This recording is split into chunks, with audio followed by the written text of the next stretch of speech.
صباح الخير أحبائي وأعزائي. النهاردة هنتكلم عن موضوع جديد جدا جدا، وأنا حبيت أتكلم عنه.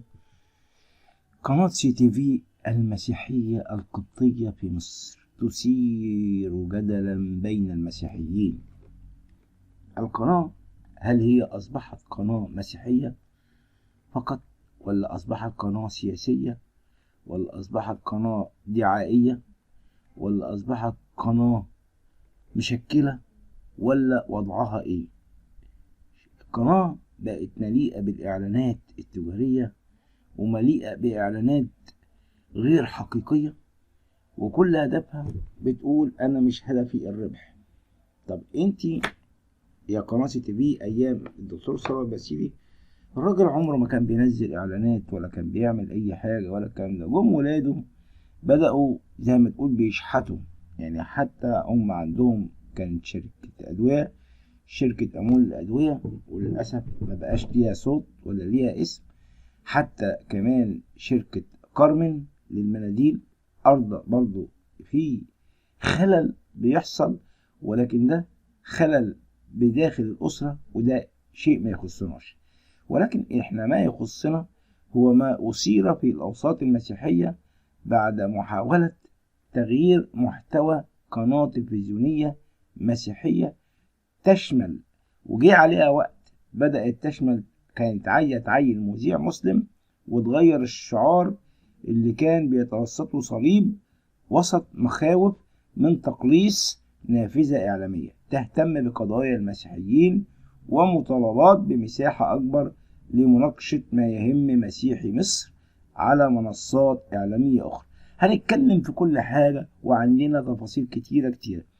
قناة سي تي في المملوكة لرجل الأعمال مسيحي والتي تعد صوتا للكنيسة تعرضت لموجة انتقادات بعد تعيين المذيع والكاتب الصحفي المسلم أشرف عبد المنعم عشان يقدم البرنامج المسائي الأساسي اللي هو في النور، وتغيير شعار القناة، وهو ما رآه بعض النشطاء المسيحيين محاولة لتغيير هوية القناة المسيحية.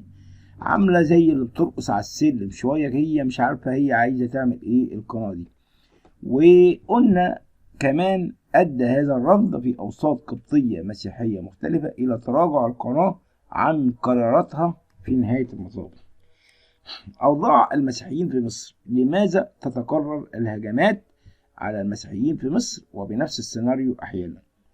المحامي والناشط القبطي هاني رمسيس قال في البي بي سي إن قناة سي تي في تميل لمناقشة الجانب السياسي لأقباط المسيحيين باختلاف عن القنوات الدينية الأخرى أغابي وميسات، مشيرا إلى أن سي تي في حضرت مع الأقباط لحل الأزمات والمشكلات المتعلقة بتفجيرات وحوادث غلق الكنائس. وقال إنه لو كانت القنوات الفضائية المحلية الأخرى بتناقش الملف المسيحي بشكل كافي ما كانش حصل كلام ولا رد الفعل ده ضد القناة، ولكن أن يكون الملف المسيحي مقتصرا على قناة سي تي في فهذه مشكلة نأمل أن تكون موضع اهتمام قنوات الدولة والقنوات الخاصة. لو لاحظنا إن الملف بتاع ريان عمل ضجة على مستوى الدول العربية كلها، لكن ملف مين عبد السيد ولا كأنه سوري، مش عايز أقول لفظ مش حلو، حاجة يعني كأنه مش بني آدم ومات. المهم الناشط القبطي مينا ثابت بيقول في البي بي سي إن الغضب المسيحي ده بيأتي في إطار تقلص المساحات المتاحة للمسيحيين للتعبير عن أنفسهم ووجودهم. ففي معظم القنوات المحلية الخاصة والرسمية بتوجد فقرات تعبر عن المعتقد الديني، وهو ما لا يتاح للمسيحيين. كمان بيقول عندما رأى الأقباط الاستعانة بمذيع مسلم ليس فقط لأنه غير قبطي، ولكنه أيضا ليس من الوجوه المعروفة بالمواقف الداعمة للأقباط وتغيير خطاب القناة، وشعر أنه حتى الصوت المتاح لهم يؤخذ منهم. محاولة التغيير قلبت أيضا بالغضب على مواقع التواصل الاجتماعي وشافت بعض الأقباط إن إحدى المنصات القليلة اللي بتعبر عنهم هتنسحب. حنان كمال بتقول كمان: الآن وقد تم التكميم والاستيلاء حتى على هاوية القناة، وتعجبت أن يمثلني طرف لم يشعر بي ولم يشعر بمرارة هدم أو حرق أو تفجير كنيسة.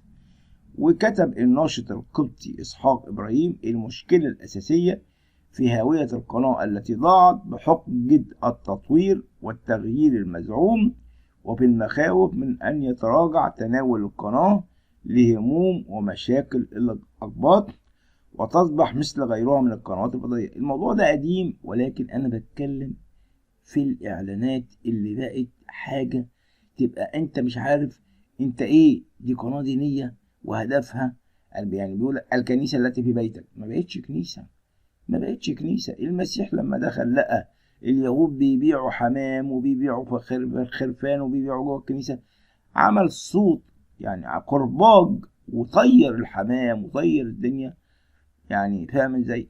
يعني ده غضب المسيح وزعل اللي بيعمل الكلام ده. كمان المذيعة دينا عبد الكريم واللي كانت بتعمل في القناة ذاتها كتبت في هذا الشأن: الأمر ببساطة لا يختزل في مذيع ولا برنامج، الأمر في الخزل الذي شعر به الناس عندما رأوا تلك الشاشة التي كانت في أوقات كثيرة يعني زادهم ومصدر بهجتهم، كانت تشبههم في المرة الأولى يرون فيها أشياء لا تشبههم، برامج لا تتحدث بلغتهم.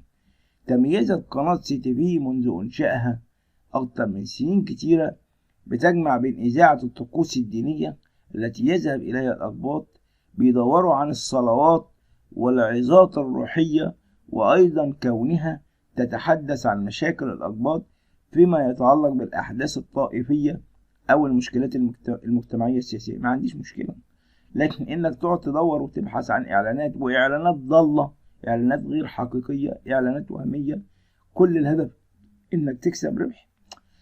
ويعتقد إن الأقباط يشكلون حوالي 10% من تعداد السكان في مصر.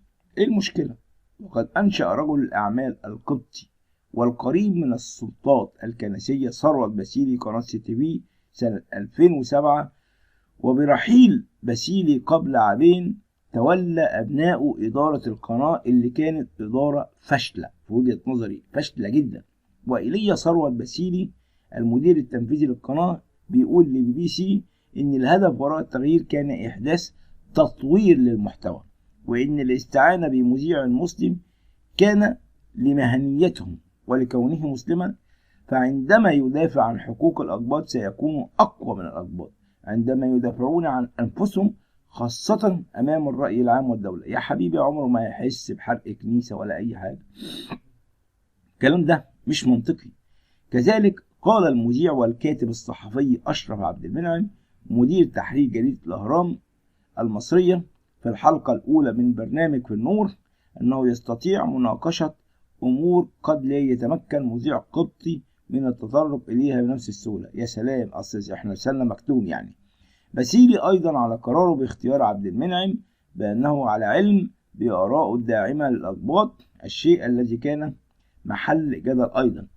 فبمجرد ظهور المحتوى الترويجي للبرنامج تناقل النشطاء على مواقع التواصل الاجتماعي مقطع لعبد المنعم في برنامج حواري يعود ل 2016 دافع فيه بأن هناك مخطط من الغرب لإقامة دولة فاتيكان في جنوب سيناء للمسيحيين مقابل إقامة إمارة إسلامية في شمال سيناء، وهو ما رأى فيه البعض نوعا من التحريض على المسيحيين.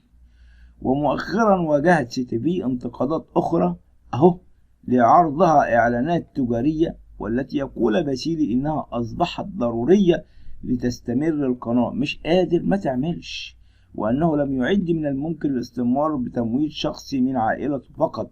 مش قادر ما تعملش. وكان أيضا تغيير الشعار الذي كان يتوسطه حرف مشتق من اللغة القبطية ويشبه حرف T في الإنجليزية ويظهر كأنه صليب محل تعليقات رافضة. وقال باسيلي إن هذا الحرف لم يقصد به صليب في البداية، وإن الشعار يحدده شكل صليب، وبالتالي لم يكن المقصود محو الهوية القبطية وإنما أيضا التجديد. ومع الانتقادات تراجعت القناة عن قرارها فأعيد الشعار، وانسحب عبد المنعم على الهواء قائلا: لم أأتي إلى القناة من أجل إثارة أي مشاكل أو أزمات، فالأفضل أن ينسحب الفارس. وأضاف: لتعود الجماهير المحترمة إلى قناتها، وليخرج الجديد الذي هو أنا بسلام وبدون تسبب في أي مشكلة أو ضادة في النفوس. حبيبي، المشكلة مش فيك، المشكلة في الإدارة اللي أصبحت القناة أنا كل ما أشاهدها ألاحظ إنها كلها عبارة عن مجموعة إعلانات أراضي، وأراضي باهظة جدا جدا، إعلانات عن أطباء صغار ليس لديهم خبرة كافية كما يقولون، وكلها إعلانات تجارية. وإحنا عارفين الإعلانات فيها تسويق وفيها ترويج، وانتوا عندكم مسيحيين غلابة. إن كنتش قادر، أنا من رأيي افصل، ابعد، خلاص خليك قناة تجارية وابعد. عندنا أغاني، عندنا ماري مرقص، عندنا قنوات كتيرة جدا جدا يعني. وانت عارف ان في معلق عندك حاول يتدخل في الأمور السياسية وانت شلته من عندك يا إيليا بكل وضوح. والإعلامي ده بيمثل أفلام دينية كتير، والشاطر يقول لي مين هو عشان أنا مش هقول على اسمه. لكن انتوا يا مشتركين لديكم قوة ولديكم جراءة وتقولوا كل حاجة.